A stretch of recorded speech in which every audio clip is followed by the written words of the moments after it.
یکی از رازآلودترین پایگاه‌های نظامی قرن 21. پایگاه نظامی بگرام. با فرادانستنی همراه باش تا سفری به قلب پایگاه بگرام داشته باشیم و ببینیم تو این پایگاه چه خبره و چه جوری ساخته شده و اصلاً چرا در طول تاریخ همیشه مورد توجه قدرت‌های بزرگ بوده. پایگاه نظامی بگرام یه پایگاه بزرگ و مجهزه. 30 کیلومتر مربع وسعتشه. مثل یه شهر کامل همه چی داره.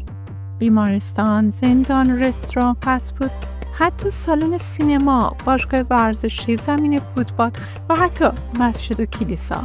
و البته صدها هواپیمای جنگی، هزاران متر باند فرود و خلاصه که یه شهر کامل تو دل بیابون. بیشترین پولی که توی این پایگاه خرج شده توسط امریکایی‌ها بوده. برای نیروهای امریکایی بگرام حکم خونه‌شون داشت، اما برای افغان‌ها نمادی از اشغال و ترس بود. وقتی امریکایی‌ها بگرام رو میگیرن، یکی از اولین چیزی که میسازن زندان بگرامه. زندان بگرام به لحاظ شرایط بازداشت مشابه زندان‌های فوق‌العاده محرمانه مثل گوانتاناموس. حالا ببینیم این پایگاه اصلا چجوری ساخته شد.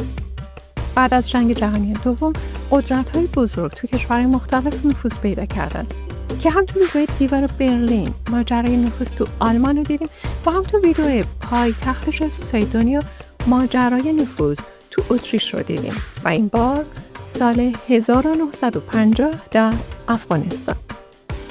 هم شوروی و هم امریکا می‌خواستن تو افغانستان نفوذ داشته باشن. اما چون شوروی با قسمت شمالی افغانستان هم مرز بود، پس نسبت به امریکا نفوذ بیشتری داشت. دولت وقت افغانستان اجازه داد که شوروی یه فرودگاه نظامی بسازه. بگرام اولش فقط باند خاکی بود، اما موقعیت جغرافیاییش یه گنج نظامی بود. دره‌ای بین کوه‌ها نزدیک به کابل تو مسیر مستقیم بین شرق و غرب. البته قرار نبود این پایگاه مال شوروی باشه. قرار بود شوروی کمک کنه که افغانستان یه پایگاه نظامی بسازه. اما پایگاه نظامی ساختن همانا و اونجا مستقر شدن همان.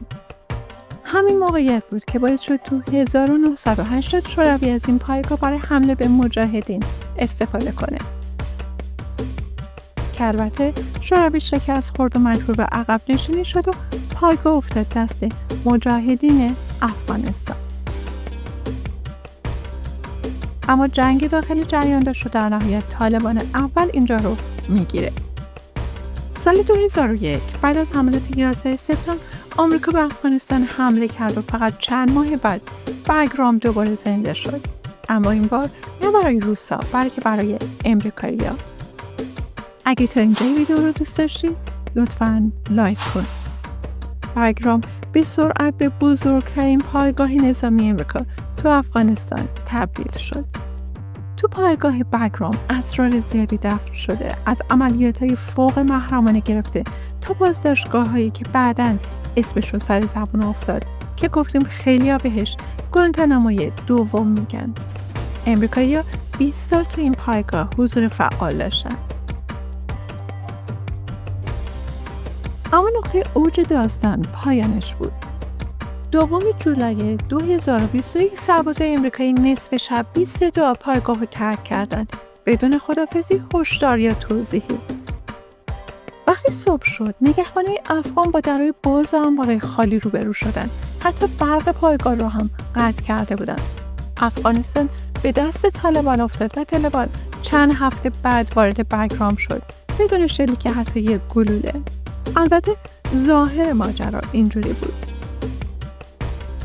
طالبان و امریکا بیشتر از 1 سال بود که تو قطر مذاکره می‌کردن که چطوری امریکا از افغانستان خارج بشه و چجوری قدرت بیفته دست طالبان. فوریه 2020 امریکا و طالبان در دوحه قطر یه توافق امضا کردن به اسم توافقنامه برای صلح در افغانستان یا توافق دوحه. برای همین وقتی امریکا داشت اونجا رو تخلیه می‌کرد با دولت وقت افغانستان، یعنی با ریاست جمهوری اشرف غنی، هیچ مذاکره و صحبتی نکرد. اونا متوجه شدن که باید عرصه رو خالی کنن چون طالبان داره میاد و اینجوری کشور به طالبان رسید. امریکایی‌ها خیلی ناگهانی نیمه شب خارج شدن و جالبه بدونید که امریکایی‌ها اصلا پایگاه رو تخلیه نکردن. میلیاردها دلار، هلیکوپتر، اسلحه، نفربر، تجهیزات نظامی همه رو جا میذارن و میرن و اینجا میفته دست طالبان. تو سالهای اخیر چین تو افغانستان سرمایه‌گذاری زیادی کرده و صحبتش شنیده میشه که چین قصد داشته این پایگاه رو با افغانستان معامله کنه. اگرچه این شنیده ها رسمی نشد. و حالا یعنی سال 2025 دونالد ترامپ رئیس جمهور امریکا گفته پایگاه بگرام دوباره باید تحت کنترل آمریکا قرار بگیره. تهدیدم کرده و گفته اگه ندین اتفاقات بدی میافته. طالبان هم تو جواب گفته ما یه وجب از اینجا رو به کسی نمیدیم و از هیچ زورگو و قلدری هم هراسی نداریم. از هیچ کسی، از هیچ زورگو و قلدری نمیترسیم. و ایره ثابت هم ساختیم در 20 سال جهاد علیه اشغال، علیه امریکا و متحدینش، ایره ما ثابت ساختیم که هیچگاه نمیترسیم. نظر شما چیه؟ اینجا خاک افغانستان با حق با افغان ها یا چون امریکا اینجا هزینه زیادی کرده حق داره که به بگرام برگرده؟ لطفاً تو کامنت ها نظرتو بنویس.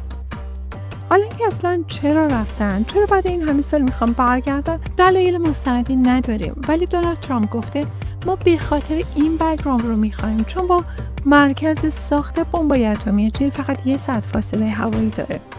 ترامپ ادعا کرده که چین میخواد تعداد سلاح اتمیش رو بالا ببره تا به ما برسه و ما نمیتونیم اینو قبول کنیم. حالا باید دید آیا امریکا و طالبان به توافق میرسن یا نه؟ اما چرا این پایگاه هنوز اینقدر مهمه؟ به نقشه که نگاه کنیم، بگرام درست تو میانه مسیر بین چین، روسیه و ایران قرار گرفته که یه نقطه طلایی نظارت و کنترل آسیای مرکزیه. برای طالبان یعنی نماد استقلال و برای قدرت‌های جهانی شاید کلید بازی بعدی تو منطقه. اگه این ویدیو رو دوست